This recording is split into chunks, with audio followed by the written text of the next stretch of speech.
చెప్పి మీ ఏఓ దగ్గర 4 లక్షల ఏఓ ఉన్నది ప్రస్తుతం మన చదువుపల్లి రాధం దగ్గర మాల ఏఓ ఉన్నారు వసంత్ దగ్గర అదేవిధంగా వ్యాచారానికి సంబంధించిన వాళ్ళ సంతోష్ కుమార్ దగ్గర అదే మెడికల్ రావడం వల్ల మీకు సెంట్రల్ స్కీమ్లో అంటే పిఎం కిసాన్ కానీ మీ తోటి వాళ్ళకు కూడా చెప్పి దాని అందరూ రిజిస్ట్రేషన్ చేసుకోవాలని మేము కోరుచున్నాము.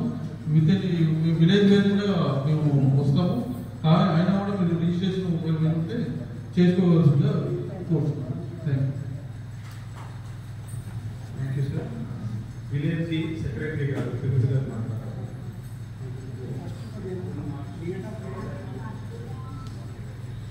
ఈరోజు ఈ కార్యక్రమం మన రైతుల గురించి ఎన్నో మీటింగ్లు చేస్తున్నాం. కాబట్టి మనం వచ్చినాం పోయినాం చూసినాం అనేది కాకుండా ప్రతిసారి సాయి టెస్టింగ్ కానీ భూసార పరీక్ష చేసుకోవడం అటువంటివి ఇంకోటి యాంత్రీకరణ ఎట్లా వాడాలి లేదు సేంద్రియ పద్ధతిలో సేంద్రియ వ్యవసాయం ఎట్లా చేయాలని దాని మీద ప్రతిసారి చెప్తున్నారు. కానీ మనం ఆచరణలో బంధువులకు మాత్రం తీసుకుపోతున్నాం. అది పూర్తి స్థాయిలో మనం ఆచరణ చేస్తేనే మన సైంటిస్టులు చెప్పిన దానికి ప్రతిఫలం ఉంటుంది. తదనుగుణంగా మన విద్యార్థులకి మన మండలం నుంచి మన మండలం కాకుండా రాష్ట్రం యొక్క దేశమే వ్యవసాయ రంగంలో ప్రపంచంగా ప్రపంచంలో మొదటి వస్తుంది. కాబట్టి అది సైంటిస్టులు చెప్పేదే కాకుండా మనం కూడా ఒక వ్యవసాయం చేస్తున్నాం కాబట్టి మనకు కూడా కొంత అనుభవం ఉంటుంది.